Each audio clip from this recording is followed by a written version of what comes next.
Hello, this is Richard Haight. Today, I would like to address a Rakshika,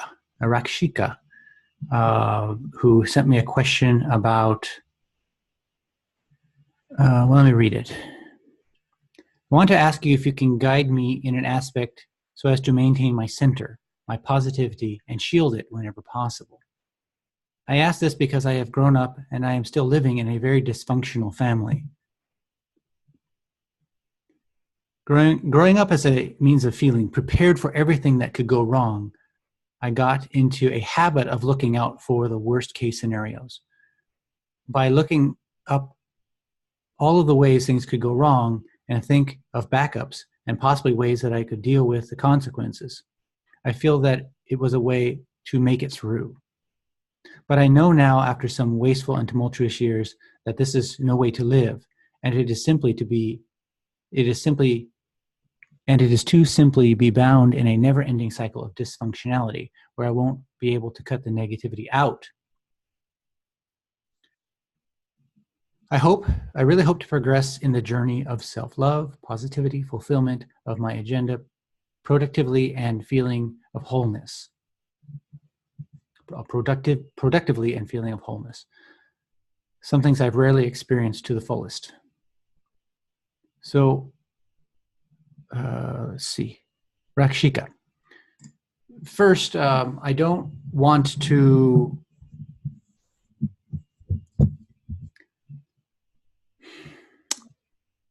I would like to say that the ability to perceive the negative possibilities in itself is not a flaw. In fact, it's a fundamental training in the martial arts to develop the capacity to perceive one's weaknesses and the intentions and the possibilities of the opponent, the weaknesses or blind spots in the environment, the strategy or ways to escape or to counter, and backup strategies to escape or encounter. So fundamentally, we're talking about a kind of awareness of potentiality for survival purposes, clearly. But the difference between at least my approach, now some martial artists get stuck in that, and then they're constantly in a state of negative mind and projection, always ready for a fight in a way that creates an atmosphere around them that's not helpful. In my case, I recognize that awareness of the negative possibilities isn't a problem, so long as there's also awareness of the positive possibilities.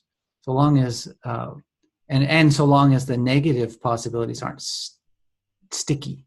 What I mean is that so long as we don't get caught up in them to where it's a compulsion, and to where we are projecting these negative potentials on other people, assuming that they mean us wrong when they may not, because then you become the assailant, not just physically, but emotionally, certainly.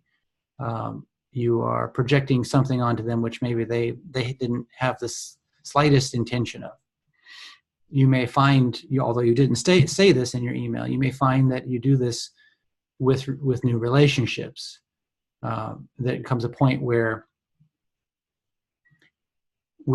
you're going to destroy the relationship because of the assumptions that you are making about the other person that may or may not be true, or may not be true. However, based on your family background and situation, being around dysfunctional and probably very, let's just say, less than trustworthy people, chances are you will attract those types of relationships to some extent. And that's not always the case. I didn't. Once I realized that pattern, I didn't. Before I realized that pattern, I was attracting negative or untrustworthy people.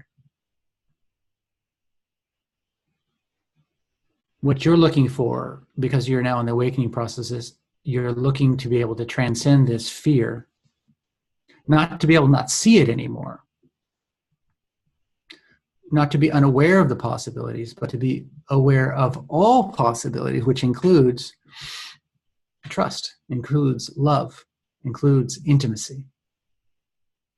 And to be able to see when, or to be able to see when a person is actually coming from a place of malice or identification versus when they're coming from a place of authenticity and love. So long as your mind gets stuck to this negative projection, you won't be able to make that discernment. And that will cause very destructive tendencies in relationships and expression into the world. It will, and few people will want to put up with being painted in a negative way unnecessarily or inappropriately.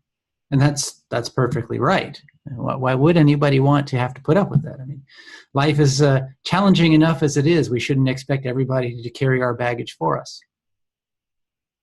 The awakening individual realizes that other people don't have to carry our baggage for us, nor should they.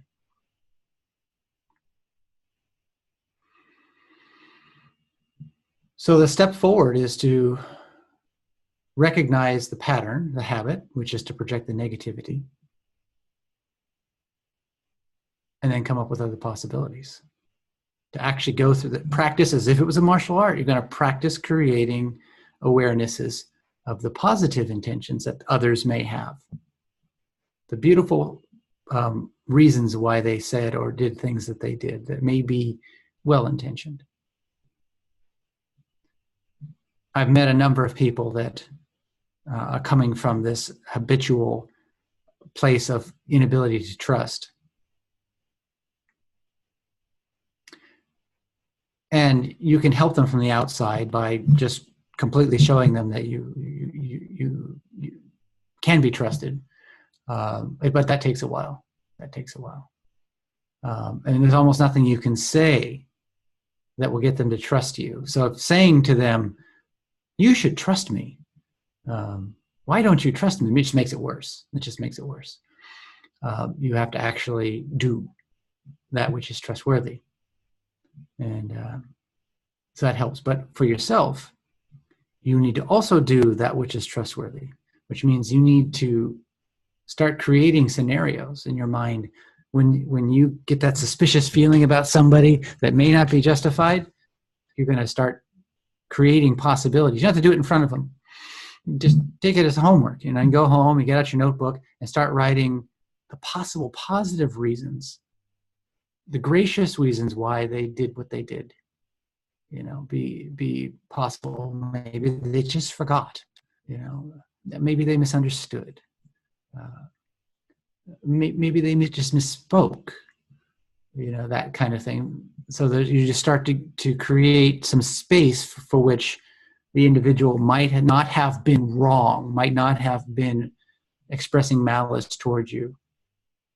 Now, there will be some cases where it's just obvious the person is coming from a place of malice, so you discard those. But we're going to work with new relationships. Those old family relationships, they're probably not going to improve rapidly. They can improve, but you're going to have to make a lot of inner progress and shine that light over an extended period of time in order for those changes to occur in your family. And if people are in a dark enough place and a prideful enough place, they may never make that. They may never want to see the positive changes that you have made and simply try to denigrate you. In such a case, you have to move away from those people. Start surrounding yourself by people who live the type of life you want to live, who have the type of character that you want to embody, who can bring out the best aspects in you. Start finding people that can be trusted and be trustworthy and be gracious. Start seeing the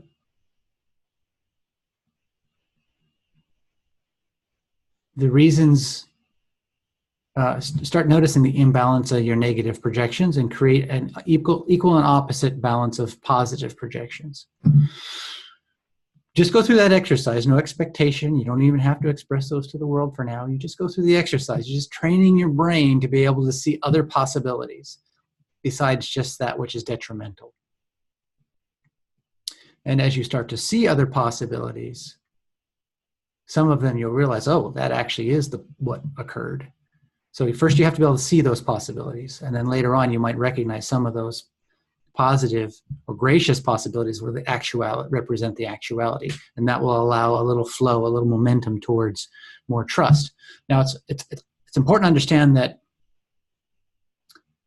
we often say that trust is something that we develop. No, trust is fundamental. You're born absolutely trusting and reliant upon your parents. It is fundamental. That's when trust has been defied. We get layer upon layer of emotional and mental baggage that's covered it up, that trust needs to be, or at least appears to be, developed or rebuilt. But that's not an authentic trust. Authentic trust goes much deeper than that. It's fundamental. And the two times when that trust is discovered, birth and death. Those are the two, those reveal the fundamental. And you want to live your life in this moment, fully functional and capable of using the mind, yet still maintaining that pure space of birth and death. There will come a point where it gets just less and less difficult, more and more difficult for the negativity of other people to disrupt your way of being. You'll have more clarity. You'll recognize rapidly, oh, this person is trying to play me, and you just don't get caught up in it. It just means nothing to you, and you don't give them the time of day. It's not that you're angry at them necessarily. You may be. This is a step-by-step process, but there will be a point where you start to notice. It's almost like there's such a greater tolerance for, there's a greater clarity and also a greater tolerance for before we explode, so to speak. But at the same time, there is, because there's that clarity, there will be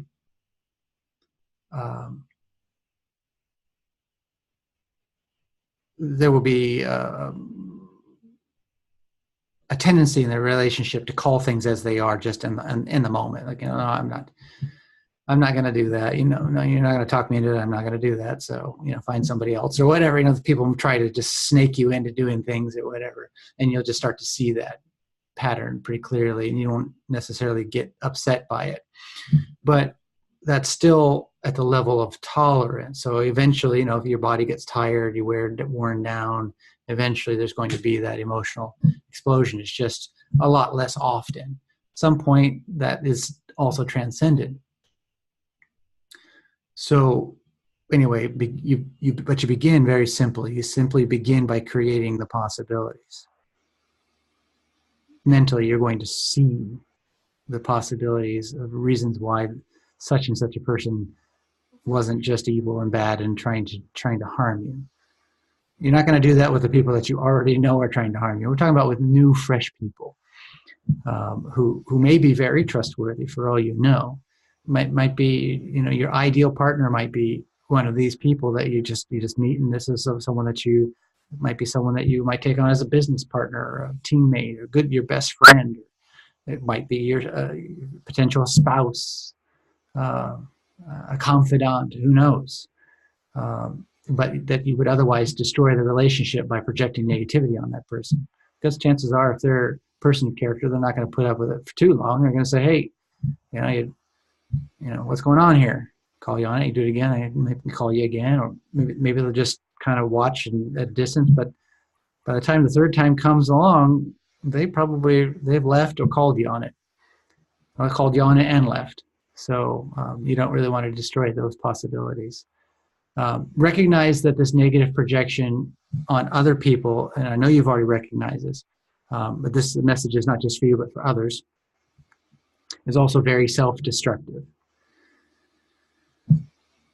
Because human being needs relationships. This is a frail creature, this thing is. It needs relationships. And there's beauty in relationships.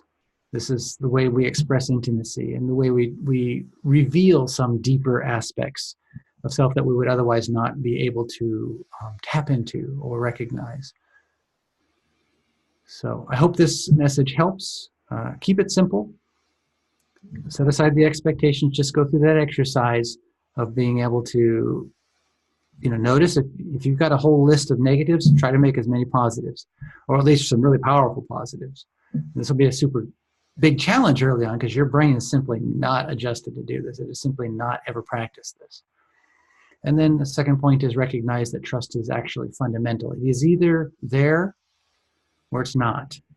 It is always there at the most fundamental. If you get rid of all of that blockage, it's always there. You need to find that. But if you've gotten to a point where you're having an untrustworthy experience, you can't talk people into trusting you. There will always be something holding back. Nor can you talk yourself into trusting them because there will be something holding you back. But what you can do is at least start to open up the possibilities for trust and for healthy relationships, and then start to explore those, recognizing that you've already broken a lot of eggs, surely, in your life. You may break a few more. And that's just part of the process. Hopefully it doesn't happen that way, but it could certainly happen that way. But you just recognize that with anything, there's a lot of failures before there's success. Okay, thank you. I hope this helps. Bye-bye.